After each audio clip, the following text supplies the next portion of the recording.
तो हेलो, नमस्ते, प्रणाम। आप सभी का हमारे यूट्यूब चैनल में स्वागत है। आप लोग कैसे हैं ज़रूर बताइएगा और बड़ों को चरण स्पर्श, छोटों को प्यार दुलार है। तो चलिए मैं आपके सामने फिर से एक बेटी की कहानी लेकर के अगला भाग आ गई हूँ। इस कहानी को सुन रहे हैं और ये सच्ची घटना आधारित है। और हमने पहला पार्ट जिसने नहीं सुना है, जो लोग नए हैं हमारे चैनल को सब्सक्राइब कर ले, जा कर के वो पहला भाग देखें और हमें कमेंट करें कैसा लगा आपको। और इसमें लगने ना लगने वाली कोई बात भी नहीं है, क्योंकि ये एक घटना से आधारित है, सच्ची। तो चलिए मैं ज़्यादा देर ना करते हुए मैं इस स्टोरी को आगे बढ़ाती हूँ। तो ये स्टोरी वहाँ पे ख़त्म हो जाती है पहले भाग में कि वो लड़की अच्छी खासी सही हो जाती। उसकी उम्र 14 साल हो जाती है, 14 या 15 साल होती है। और वो इंटर हाई स्कूल अपने गांव से ही करती है और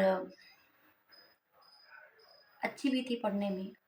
और हमेशा यही सोचती थी कि किसी भी तरीके से अपने माँ बाप का नाम रोशन करना है, कुछ करना है, कुछ करना है। घर का सारा काम करते हुए दिन भर उस लड़की के मन में यही रहता था कि मुझे कुछ करना है, मुझे कुछ करना है। तो ये करते हुए जब वो हाई स्कूल पास करके इंटर पास करती है, ग्रेजुएट हो जाती है, फिर ग्रेजुएशन करने जाती है, तो जब तक वो अपने गांव में पढ़ी, अपने गांव के स्कूल में पढ़ी, तब तक बहुत अच्छा रहा, क्योंकि वो यंग हो चुकी थी, यंग थी, सुंदर थी और माँ बाप की अकेली बेटी भी थी। और माँ बाप इतने अच्छे थे कि किसी की बुराई नहीं करना, किसी की चोरी नहीं करना, मतलब एक अच्छा परिवार जिसको बोलते हैं, वो ऐसा परिवार था जिसे उसकी बेटी भी थी, कहीं आना जाना नहीं, सिर्फ अपने पढ़ाई से मतलब। और सबसे बड़ी खासियत लड़की की ये थी कि वो कभी लड़कों से बात नहीं करती थी और लड़कों से बहुत दूरी बना के रखती थी। ये शायद उसकी गलती हो जीवन का, या क्या है नहीं मालूम, बट एक खासियत उस लड़की में ये थी कि उसका मानना था कि लड़कों से दोस्ती करना शायद लड़कियों के लिए अच्छा नहीं होता है, इस समाज के लिए अच्छा नहीं होता है।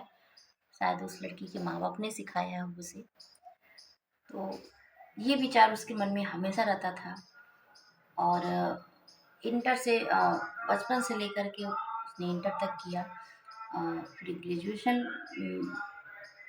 आगे बढ़ी, तो उसमें भी कोई लड़कों से संपर्क नहीं।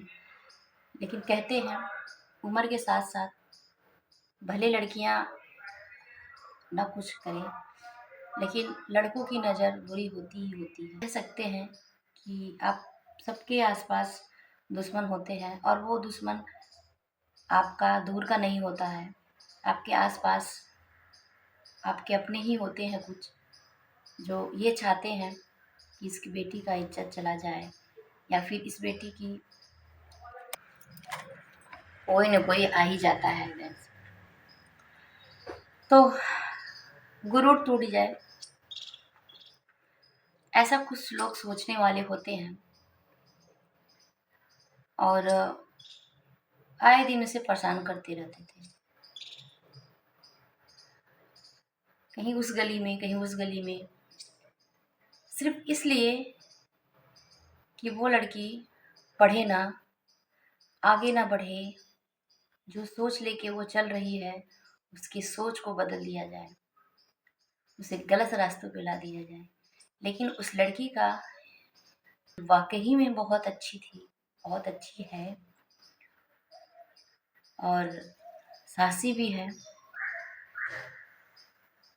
वो लड़की हार नहीं मानती है, अपने घर वाले को भी नहीं बताती है, सहती जाती है, घुटती जाती है अंदर अंदर, लेकिन वो कभी हार नहीं मानती है। ऐसे ही टॉर्चर करते करते साल भर बीत जाते हैं, पता नहीं चलता है। और वो लड़की फिर कंप्यूटर सीखने जाती है, तो वहाँ पे भी एक दो लड़के सिर्फ परेशान करने के लिए वहाँ जाते हैं, और उस मीटिंग में जाकर के सिर्फ कुछ नहीं, उसे नीचा दिखाना और टाइम वेस्ट करना था, और कुछ नहीं था। फिर वो लड़की उसमें भी परिवर्तन करती है। वो सुबह में जाता तो शाम को जाती, वो शाम को जाता वो सुबह में बदलती। ऐसे करते करते वो कंप्यूटर का भी कोर्स पूरा कर लेती है, और करने के बाद जब उसका सेकेंड ईयर आता है, वो भी बीत जाता है, और आता है थर्ड की बारी। के साथ कुछ ऐसा होता है कि शायद वो लड़की आज तक भी ना भूली हो वो हादसे। कहते हैं अपने माँ बाप का हाथ किसी के ऊपर हो तो किसी के साथ बुरा नहीं हो सकता है। वो लड़की एक आस पड़ोस में दो शादियां पड़ी थी, और उस शादी में जैसे लोग गीत गाता है शाम के टाइम, जिसको गीत गौना बोलते हैं, वो लड़की वहाँ पे, मतलब देखा जाए तो वो संस्कारी लड़की थी, जिसको गाना बजाना हर तरीके से सब कुछ आता था उसे, और आता भी है। तो वो लड़की जाती है बगल वाले में, और उसकी माँ कहती है कि देखो बेटा, जा तो रही हो, बस एक ही जगह जाना, दूसरी जगह अच्छा ना।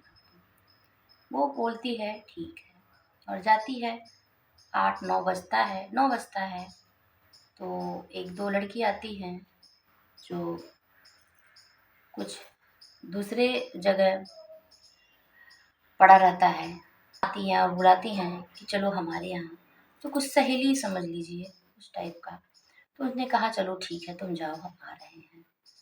तो उसे नहीं मालूम था कि उसके दुश्मन उसके दूध बन के आए हुए हैं, और वो लड़की सोचती है चलो यहाँ गा लिए हैं, थोड़ा वहाँ गा लेते हैं। लेकिन माँ की बातें याद नहीं रही उसे। अगर माँ की बातें याद नहीं होती शायद वो नहीं जाती। माँ की बातें भूल जाती है, और वो वहाँ पे जाने के लिए तैयार हो जाती है।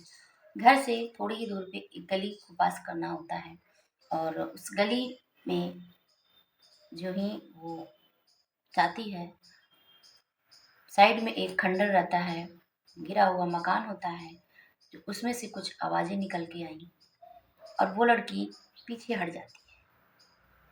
पीछे हट के थोड़ी सी भयभीत होती है, और डरती नहीं है। कहती है जाना तो है। वो जाती है बगल वाले घर में, जो 2-3 घर होते हैं, वहाँ पे जाती है एक जन। तो वहाँ के लोग जा चुके होते हैं वहाँ गाने के लिए, और जब दूसरे के यहाँ जाते हैं तो उनके यहाँ भी जा चुके होते हैं, लेकिन उनके एक वहाँ पे एक आदमी रहते हैं जो लड़की की चाचा लगते हैं, और वो चाचा से बोलती है चाचा हमें वहाँ पे छोड़ दीजिए अपने साथ। वो लड़की लेकर के चाचा को गली पार करके जाती हुई उस गली में देखती है, नजरें घुमाती है, तो वहाँ पे 2-3 लड़के खड़े थे, और उसे देखकर लड़की बहुत ही ज़्यादा सहम सी गई, और अपनी माँ की बातें उसे याद आ गई कि माँ ने मुझे रोका था। तो उस लड़की का उस दिन हालत इतना बुरा हो गया।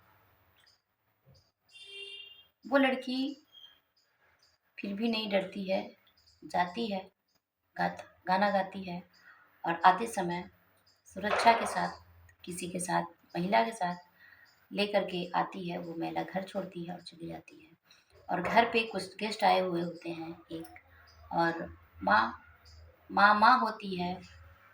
शायद माँ वो बात सुनी हो, बातें किसी की, बेटी को सामने से ना बता पाई हो, या फिर माँ थी, माँ का दिल था सच्चा, इसलिए वो कह दी। और आकर के माँ ने बहुत बिगड़ा उसे, उस लड़की को बहुत डांटा कि अपनी मनमानी करती हो, ये करती हो, वो करती हो, बहुत तरीके से उसे प्रताड़ना की। और वो लड़की नहीं बोली, और एक जो गेस्ट आए हुए थे वो भी समझाए, बेटा ऐसे नहीं करना चाहिए। फिर भी वो लड़की कुछ भी नहीं बोलती है, क्योंकि वो जान चुकी है कि मेरी माँ सच्ची है, अच्छी है। मेरी माँ जो भी कहती है अच्छे के लिए कहती है। और वो लड़की चुप मार के उस बात को, उस समय को सोचती रहती है और अंदर ही अंदर रोती रहती है कि भगवान, अगर मेरे साथ उस दिन कोई अनहोनी हो गया होता तो शायद वो क्या करती, वो लड़की ही बताती। आप सब लोग समझ भी सकते हैं। तो चलिए, आप आगे का कहानी आप सबको मैं अगले तीसरे भाग में लेके आऊँगी कल। तो ये कहानी आप लोग को कैसा लगा, आप ज़रूर बताइएगा।